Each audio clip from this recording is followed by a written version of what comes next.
Oh, Israel, put your hope in Yahweh, who makes wars to cease, who tears down. Hey, shalom, guys. It's Chris Wilson with Torah and Messiah. Camera angle is going to be a little bit more darker than usual. See if I can't pull my hat up a little bit. And I'm out here on a tire shop place. Couldn't think of what the heck to call it. But anyway, I'm getting a tire put on my dump truck, and so I wanted to bring y'all today's morning devotional. And if you hear any background noise, I do apologize about that. You may hear some air or whatever, but I wanted to talk about fear. And this is so funny because my wife was talking to me about fear just before I left the house this morning. She's headed out to Dallas to go support a family where their son was taken away by CPS because of his, quote, mental health status deemed by his school, I think. And so she's going to go up there to support that family in the case hearing at 9 a.m. this morning. And she has her own personal fears that she's dealing with CPS through some past childhood experiences. And she has no idea that I was actually looking up yesterday in the scriptures things having to do with fear. And well, let's just go ahead and pray. Father Yahweh, we thank you for today, and we thank you for everything that you're doing for us. We also thank you for your son Yeshua, and we just thank you for everything, how you keep us, and you're a strong tower and refuge for those. That way we can run to you in times of stress, anxiety, and fear. And we just thank you for being our deliverer, our redeemer. And I pray a special protection upon those. And I pray shalom and peace over those who go to the hearing, and traveling mercies upon those as well. And I thank you. And I pray this in Yeshua's name. Hallelujah. Okay.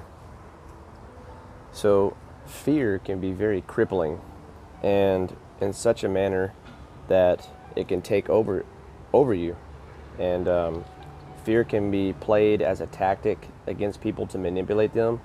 We see this all the time in the pharmaceutical industry, or even the mainstream medical industry. Doctors and pharmacists will use fear to get you or to coerce you into buying something. And a lot of people use fear tactics to get what they want out of somebody, and I think that's wrong, obviously. But whenever you do such a thing, you can really manipulate the person's ability to think, because you're placing a fear over them to where they feel like they should act on a certain behalf. And so how are some ways fear gets me? Well, fear of the unknown. I'm trying to start a wellness practice. Here I have a full-time job, and I'm doing everything in my power on the side to get my wellness practice up. I'm a true cellular detox practitioner and a health coach and a nutrition therapist. And it's taking that leap of faith, that old cliche that people say, to step outside your comfort zone and take a risk. And there's a lot of things about risks that you have to take in order to become successful and to learn, because oftentimes by taking risks you're going to fail, and it's going to teach you what not to do next time. And I hope you can do that in a manner that's doing the right thing by learning to make mistakes and not just being stubborn and hard-headed and figuring everything out the hard way through life. And the best way to do it is to go about looking at other people's life and seeing what they did and how they got to their position or their level or their place, and kind of put together a baseline plan that might mirror their path, not in totality, but in such a way that you can learn from their mistakes. And that's what's great about having mentors. So fear of the unknown, fear of social acceptance, not being accepted by some peer-pressured group or some adolescent group or adult group. There's different cliques of age groups and peer groups and whatnot, and sometimes whenever teenagers are trying to find their social acceptance among peers, they might be pressured into doing something that they would rather not want to do, but they don't want to show fear, because oftentimes fear can be shown as a sign of weakness. And so reluctantly they give in to whatever temptation or pressure they're being hindered by, and sometimes bad things can happen out of that. So going to the scriptures to read off just a few here. We're going to go to Genesis 15:4 to start in the very beginning. And it says, "And see, the word of Yahweh came to him, saying, This one is not your heir, but he who comes from your own body is your heir. Maybe I can't read my own writing. It was kind of late, so maybe when I was looking at this, I thought it said fear and it said heir. Well, there's your funny moment for today. Haha. Okay. Exodus 18:21 says, "But you yourself seek out from all the people able men who fear Elohim, men of truth, hating unfair gain, and place these over them to be rulers of thousands, rulers of hundreds, rulers of fifties, and rulers of tens, and they shall rightly rule people at all times."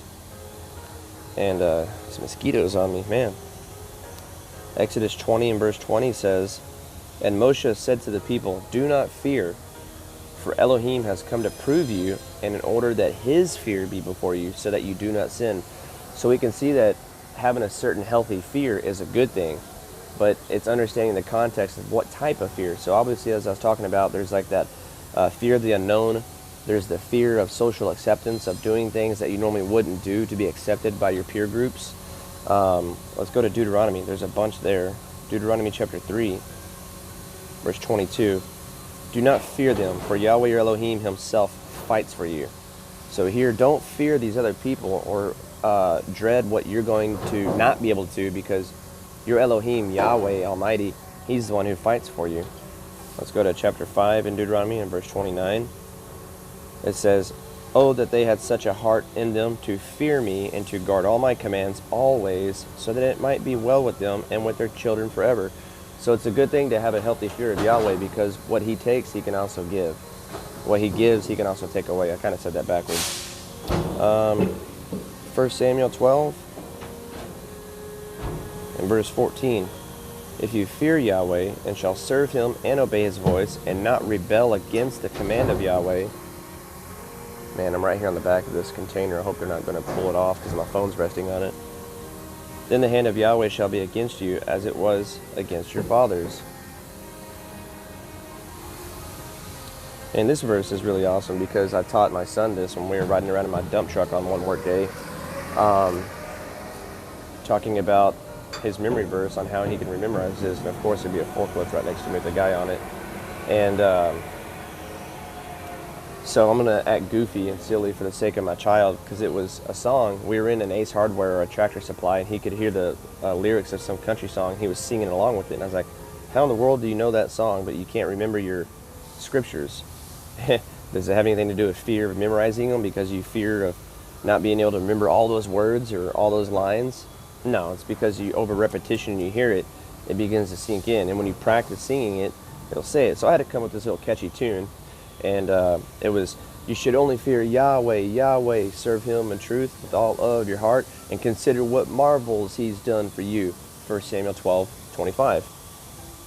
And, or 12:24. And so